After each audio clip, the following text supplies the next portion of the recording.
Good morning, Morai Rabotai. We're continuing on Shulchan Aruch Orach Chaim, Yechot Tefillin, and we are on Siman Lameted. Seif Bet it is that we are starting, and Daf Samech Zayin Amud Bet of the regular prints of Mishna Berurah, and Maran writes, Kol Pasul Lekotvan Pasul Bekol Tikun Asiyatan. We discussed yesterday that a woman, a Eved Kenani, a Katan, all of them are pasul. Even a Katan that's Higia Lechinuch, at the age of training for mitzvot, still for the writing of the Tefillin, Sefer Torah Mezuzot, they are pasul. And not only that, but even a Jew that is mumar, that has forsaken their basic elements of faith, that also is a person that's pasul for writing of the Tefillin.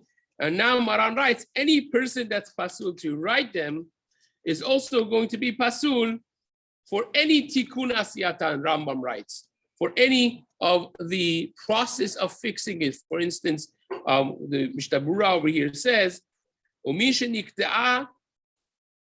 Rahman al-Islam, someone has lost their left hand, and now they can't put on tefillin, even though that they don't have kshira, yachol lichtov tefillin. They could still write tefillin, the gavra bar chiyuvahu, and a pumahu de kaivle.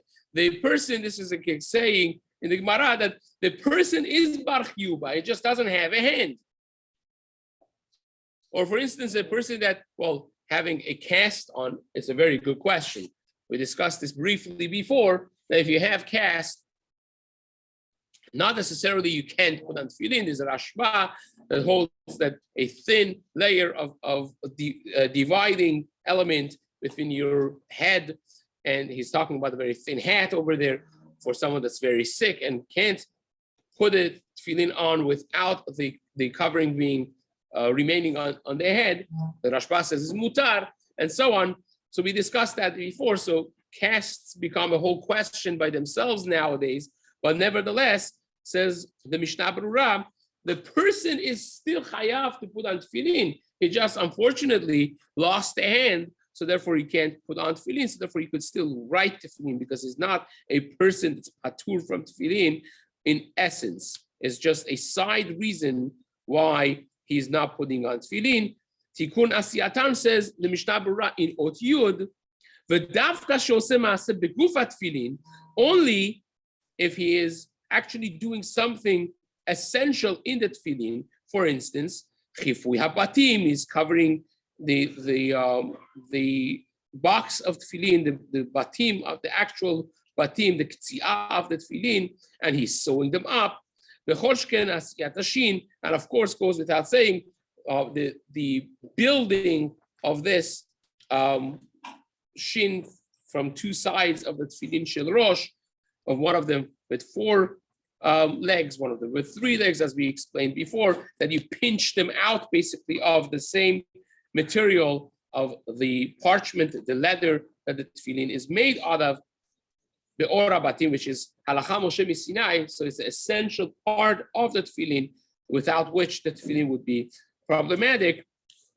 Or the hagia ezeot, or for instance, you have the parashiot of tefillin, and one of the letters is written in a way that has to be fixed, and you're doing that fixing, that hagaha of a letter in the writing of the tefillin, the atahu pasul, because now the tefillin is pasul without this fix, without the shin, without any of those, without the tefirah, all of the things that make the tefillin be a tefillin, and without them the tefillin would be pasul.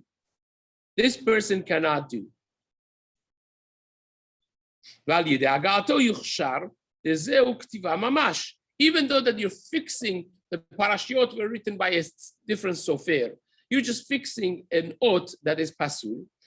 Doesn't make a difference, because the entire tefillin is pasul without that letter being properly written. And therefore, when you fix the letter and you make it kasher, you're thereby making the entire tefillin kasher, and it's considered ktiva mamash, is considered really writing. But the process that the parchment has to go through to become a klaf kasher, they could write on it, is a whole process that you have. The skin has to go through several different stages of processing until it's fit for writing on it. So that, even though that we said it has to be lishma and all of that, it's still kasher, even if a goy does it. Even if a goy does it, the korshken alidei isha, and for sure a woman or a minor could do it as well, as we discussed this before in Siman Lamed.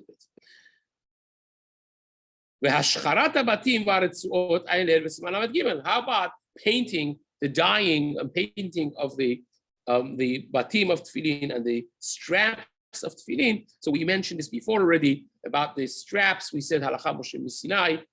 So therefore, is more of a problem. You need it to be done properly, and again, according to Maran over here, it needs to be done by a Jewish adult that is believer and keeps the mitzvah of tefillin as well.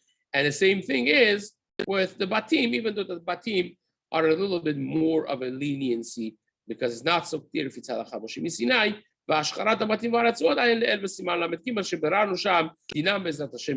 sends us back to Siman Lamed Gimel that we discussed this already at length over there.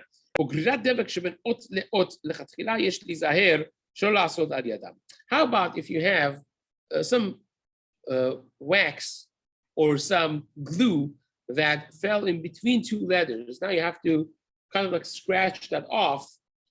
Especially back in the day, that they didn't have electricity the way we have it. When they wanted to work in dark at night, they worked with wax candles. So oftentimes this was a she'ela that you find in many of the writings of Achronim of 100 years and back. When they didn't have the electricity, what do you do if you're reading Sefer Torah on Shabbat morning in the tzibur, in the kahal, and you see there is a wax drop on one of the letters that's covering the letter? Is that Sefer Torah kasher or pasud? Right now, of course, when you take it off, it will be fine. But right now, the wax is covering the letter, and you want to just be megarer. First of all, can you do that on Shabbat? Is that considered ketiva on Shabbat? Right? And even if you could, so then is that kasher to be done by a katan or by a woman? Is that considered that you're rewriting? You're making it kosher now? Or do we say, no, what are you talking about? It's written properly. It's just you have to take the cover off of it. It's like putting a sticker on it. So you take the sticker off. Does that have to be with a Jewish male adult? Or can that be just done simply by a woman, by a katan, even by a goy? Says the Mishna Berurah, "Ugrirat devek sheben ot leot tachatchila yesh lizayer shelo la'asod al yadam ubediavad en lach." It says meikar adin, says Mishna Berurah, you could do it. Anyone could do it. But the chatchila, you should be careful with that as well, because there are those who say that when you have a wax drop, which is a liquid, when it falls, just like that, just like ink is. Ink also is liquid. It dries there and stays there, and sometimes you could also peel that off. So wax also is not exactly ink, but it is similar to that. So therefore, even though that meikar adin, bare bone halacha, you don't need a woman, a child, anybody could really do it. But the chatchila, to be concerned and mindful of those who view this as a safek, you should have a male adult Jewish with all the conditions that we mentioned, that type of personality do it. וכל זה בתפילין דבעינן כסדרן, אבל בספר תורה, אם אפשר לגרור שתדי האותיות במקום שנגעו ולחזור לכותבן, יעשה, וזה מקרי לכתחילה. Says in Sefer Torah, if you could have someone actually go over the otiyot afterwards also, that would be even a chatchila, because then you are actually writing it, and you are choshesh for those who say that this ink was considered, in other words, you remember, I don't want to get into the whole details of what we discussed before, but if you remember, we discussed a case in which you're writing, you already have a word written out completely, and then your hand knocks out the oil a little bit, the ink a little bit, and there's one drop of ink that now falls and covers this word that you had written. Now you have fresh, wet ink on top of a old written letter or word on your parchment, right? So you can't see the word. Can I just take a wipe and quickly wipe it off or not? Any. Can I do it or not? Remember, we mentioned before that if you have one glob of ink, and then very artistically, when it dries, after it dries, very artistically, you shave the sides of it and you make a beautiful bit out of it. Pasul or kasher? Pasul. I like the confidence. Why? Because of a concept, you're correct. Absolutely correct. Because of a concept that's called chak tuchot. The Torah says you have to write, not to craft. Right? That's not called writing. The artistic shaving of the sides, that's not called writing. Writing is when you write the actual letter, not that you are not touching the letter. In that case, you didn't touch the letter at all. The glob of ink was there, it dried. You didn't touch the letter, you just shaved around it, and now it looks like a bet. Was that bet written? No, it just fell there as a glob of ink. You cleaned around it, right? You with me? So far, you agree with the halacha? Doesn't matter what your intention was. Doesn't matter if you were about to write a bet. Doesn't make any difference, right? Doesn't make any difference. So can I wipe this glob of ink? Now, I'm just doing it a little bit earlier, right? Instead of waiting for it to dry, can I just wipe it off right now and say, what? Why I didn't do anything. It was written before, I just cleaned it, dusted it off.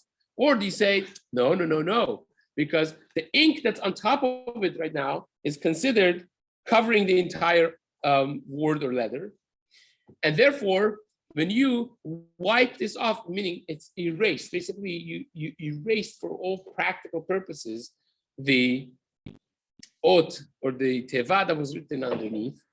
And now that you wipe this off, you're making this letter appear without writing.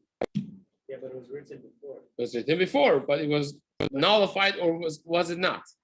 That's the question, you understand? Because if you let it dry, right, then you're just touching the ink on top and making that appear, just like by shaving the sides.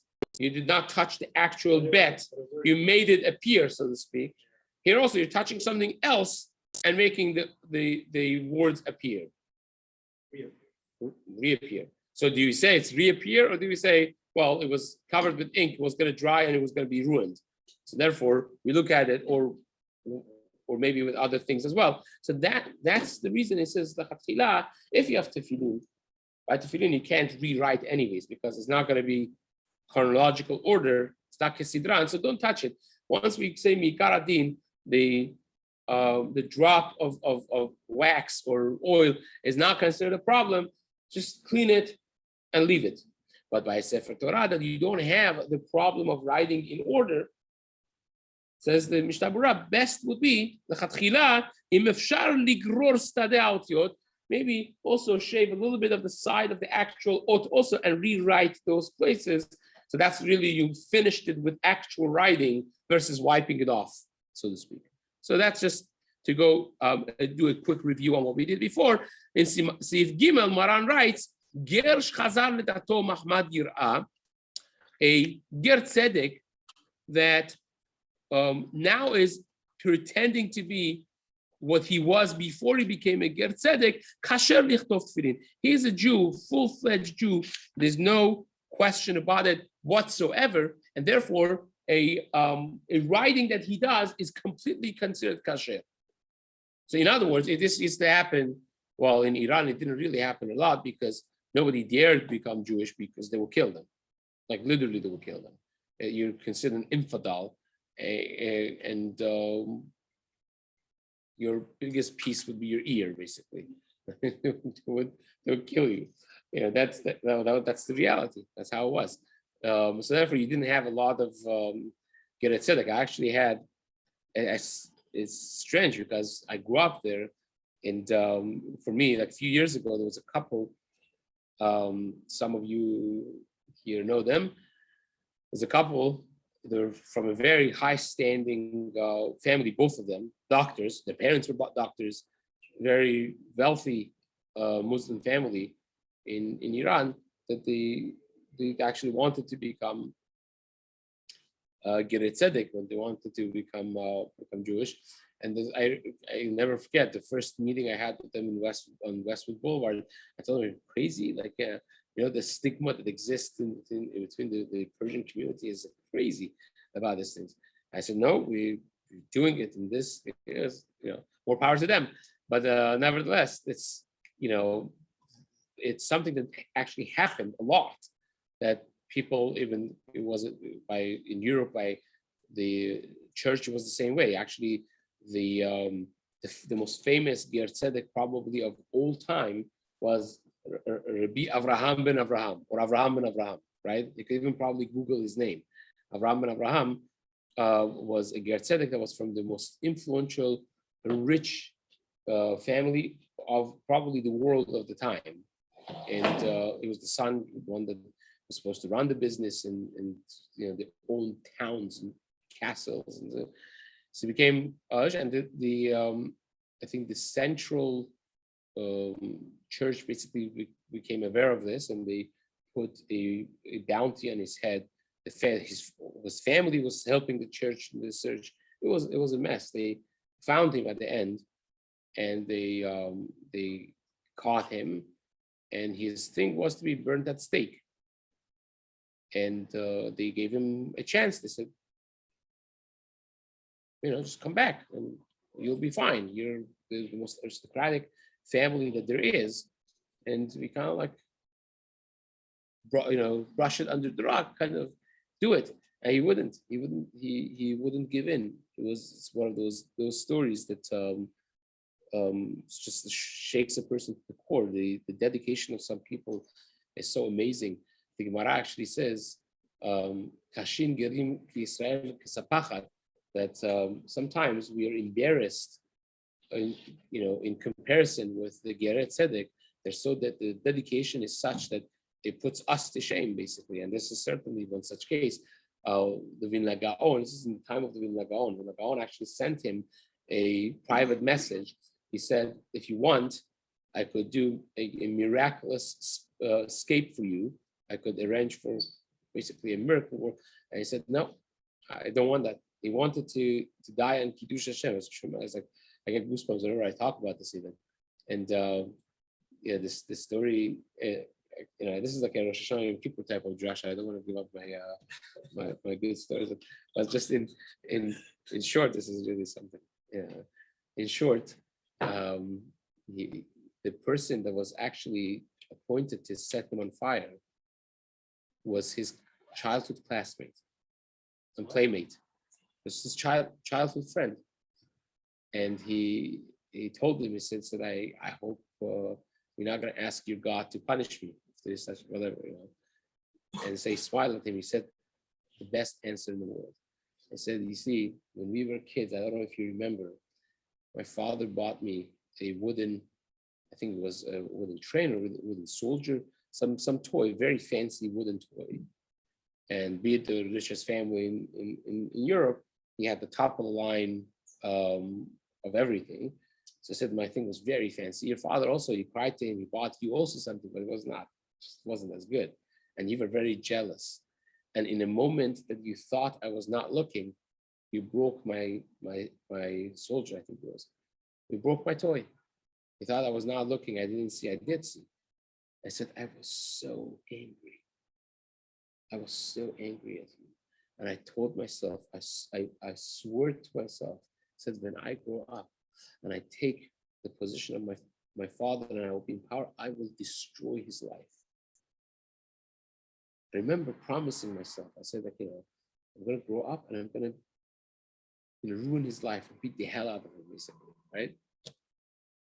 And so then we grew up, and life became busy. I took responsibilities of business and this, and when I think back, it's childish. There's wooden toys, nothing. Childish, I laugh about it.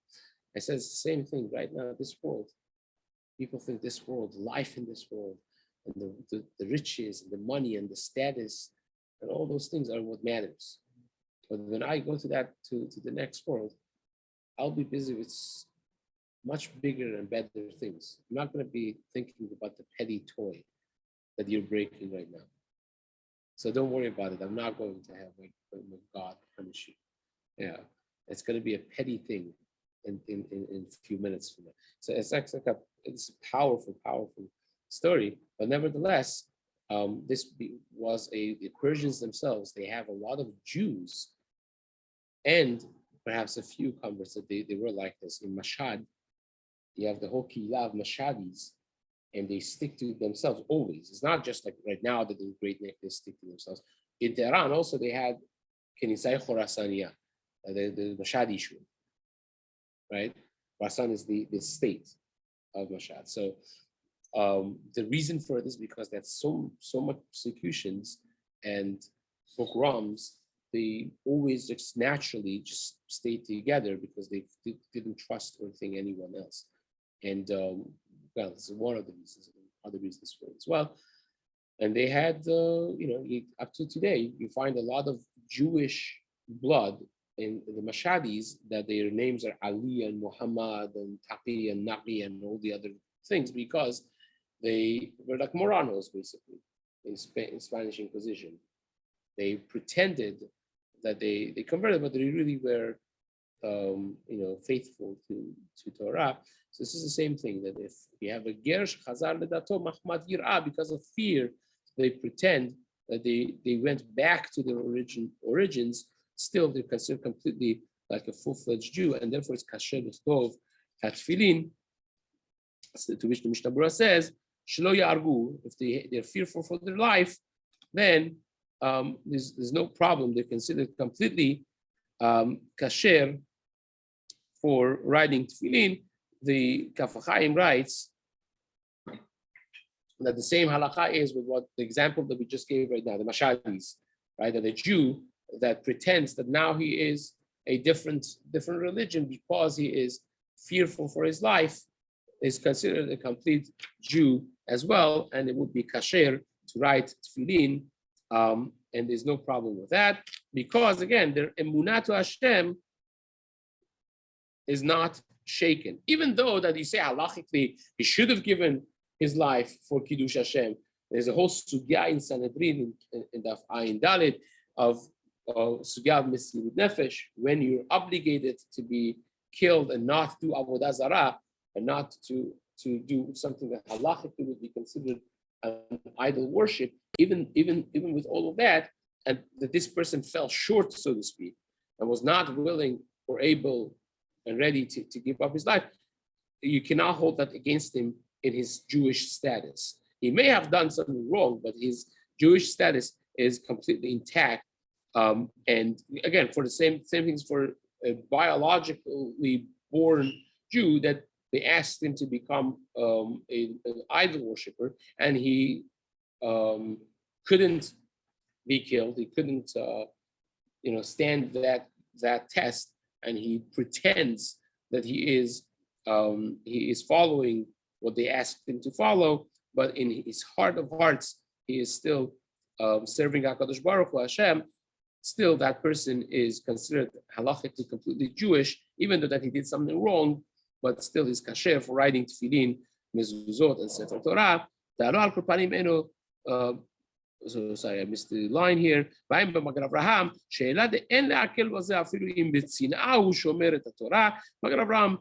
begs to differ with this. He says, even if hiddenly he keeps the Torah, but the tefillin he does not do, is lazy of doing the tefillin in private. At the end of the day, he's not wearing tefillin, and therefore he should not be writing sefer Torah tefillin.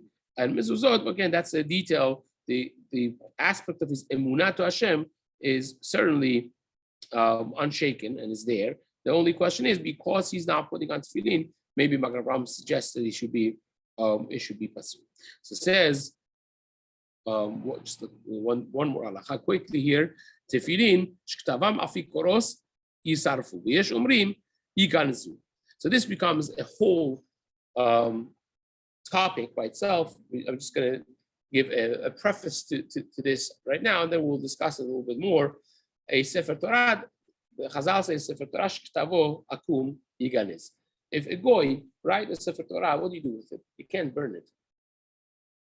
You have to do genizah on it. It's a respect of the Sefer Torah. They has names of Hashem, all of that.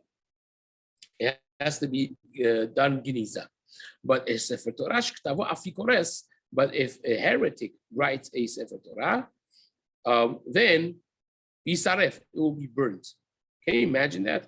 With all the Askarot, with all the names of Hashem that he has in it, it's still going to be Yisaref.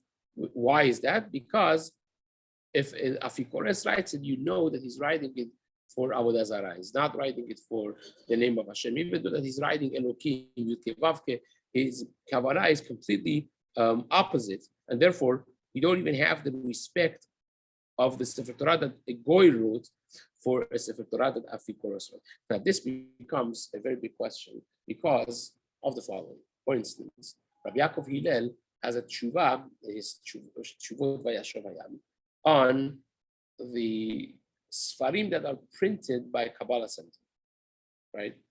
Now, Kabbalah Center started in a very, again, this is my very basic knowledge of it. I'm not licensed to talk about this because to be licensed to talk about it, you have to really know the history well. You can't knock anyone or anything more than it deserves. But again, it started, apparently my understanding is when the founding rabbi started it, it was very good. Everything was beautiful, but the desire of Keruv, of doing more, spreading the word of Hashem more to people, at some point, especially when he transitioned, I think that that desire became stronger than keeping certain basic standards. And that's, when they brought Madonna and other, Hollywood stars and so on and so forth, it kind of became more like a, I don't want to call it a cult of sort, but it became something that completely fell off the grid and the chart of what you would call the religious spectrum of Jewish people. So it became its own thing, basically. So the question is, if they print Sfarim, if they write their own Sidur, or they print the Zohar, the Zohars that they gave around to everyone, the 20-volume blue Zohar with Pirush HaSulam, they didn't touch it. There's nothing of theirs is there. They didn't add anything to it. They just printed it. So do you say that you could use that Sefer? Or do you say that it's a Sefer Torah Katavo Min, and it will follow those halachot? Right? So that becomes a real question. Again, for understanding that, also you have to have a non-judgmental eye of judging them non-judgmentally. In other words, there's, of course, the notion that we have that anyone to my right is a fanatic, anyone to my left is Afikoros, is a heretic, and that's a lot of us feel like that I happen to be in the perfect spot, and anything to my right is fanatic, anything to my left is bad. So that's, of course, not the way you could pass in halacha. You have to really know, and I don't know really enough to know what happens. I've seen many amazing people that they came out of that organization and they grew to become real B'nai Torah, but nevertheless, it is considered something that is questionable. So those are topics of halacha that we are Bezrat Hashem going to cover to see if you have prints of Old Testament, so to speak. It's printed by Christian theology people and people who really want to push the New Testament, so-called Testament, upon people. that is something that becomes a real question. And B'ezrat Hashem will discuss that in the days to come. My